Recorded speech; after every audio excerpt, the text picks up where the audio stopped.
లేదు, వాటర్ సదుపాయం లేదు. మా పిల్లలు ఎండాకాలం అయితే కంటిన్యూగా స్కూల్కి వెళ్తున్నారు సెలవు లేకుండా. వర్షాకాలం వస్తే మా పిల్లలు 10 రోజులు స్కూల్కి వెళ్తే 20 రోజులు ఇంట్లో పడింది. స్కూల్ నుంచేమో ఫోన్ వస్తారు, ఎందుకు మీ పిల్లలు స్కూల్కి రారు, ఇన్ని ఆబ్సెంట్లు అయినారు, ఇలా అమ్మఒడి పడదు, అలాగైతే ఆమె స్కూల్ నుంచి తీసేస్తాం అనుకుని గడిపేస్తున్నారు. వర్షాకాలం ఎలాగెళ్తారు, మనమే నడుచుకుని ఒక రోజు వెళ్తే 2 రోజులు పడుకుందాం. పిల్లలు కంటిన్యూగా సైకిల్ మీద ఎలాగెళ్తారండి వర్షంకి? వస్తాడు, మీరు చూసారు కదా రోడ్ చచ్చిపోయిన ఎలాగ ఉన్నది చూసారు కదండి. బండి వెళ్తే బండి పడలేదు, సైకిల్ వెళ్తే సైకిల్ అక్కడ సిల్ప్ అయిపోతుంటుంది. సడన్గా మునుకుడేసి నీళ్లు బురద నీళ్ళు ఉంటే ఎలాగో వెళ్తారు, బురదతో ఎలాగో వెళ్తారండి చెప్పండి.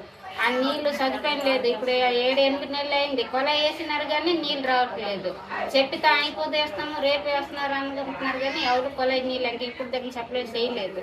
మనం వెళ్తే పౌసరు వెళ్తున్నాం, పౌసరు అంతా అది ఒడిశా వెళ్ళి ఒక బిందుడు నీళ్ళు తెస్తుంటాము.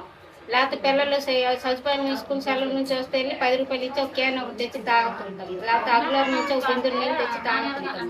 లేకపోతే ఆ కంపెనీలే తాగుకొని ఆ కంపెనీలు స్నానం చేసుకొని మన నెలకి 4 రోగాలతో జ్వరం దగ్గు అయికొని పడింటుంటాం.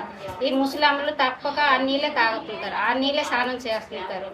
మళ్ళీ అలాగైతేనే మాకు రోజు ఎప్పుడు చుట్టూ తలనొప్పి, జ్వరము, దగ్గు, కడుపు నొప్పి, నడుము సొప్పు, ఏలాంటి జబ్బులు వస్తున్నాయి. నీళ్ళు సదుపాయం లేవలేదు, మనకి ఎవరు పట్టించుకోరు. ఈ ఖమ్మంలో కూడా కరెంట్ లేదు, ఇంటికి కరెంట్ ఉంటుంది, ఒక రోజు ఉంటారు 2 రోజులు కరెంట్ లేకుంటుంది.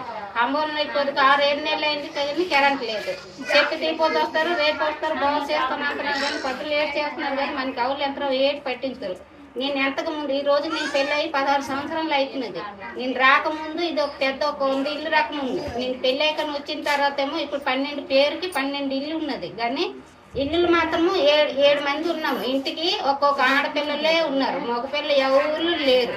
హఠాస్తు వచ్చి ఆ దొంగలు కానీ సొరబడి మన కొట్ట కూడా మన దిక్కు ముక్కు ఎవరు లేరు. ఈ ఇంటికి ఊరికి కరెంట్ లేదు, ఈ ఊరికి రోడ్డు కూడా సదుపాయం లేదు. అందరూ జడుచుకొని ఊరు వదిలేసి వెళ్ళిపోయారు. అందుకే మనమే ఇప్పుడు మనం తప్పక ఏడ్ చేస్తున్నాం అనుకుని, మన సదుపాయం లేదనుకొని పిల్లలతో 2 రోజులు ఎక్కడ ఉంటామో 2 రోజులు మా కన్నూరు ఇంట్లలో ఉంటున్నామండి.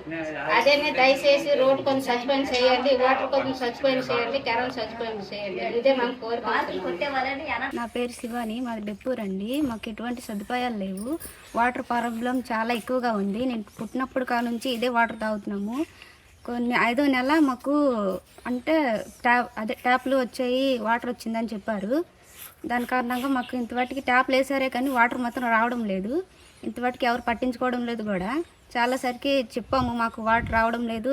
ఇంకా ఎండాకాలం వస్తే మేము వేరే ఊరికి వెళ్ళి తెచ్చుకోవాల్సిన పరిస్థితి వస్తుంది.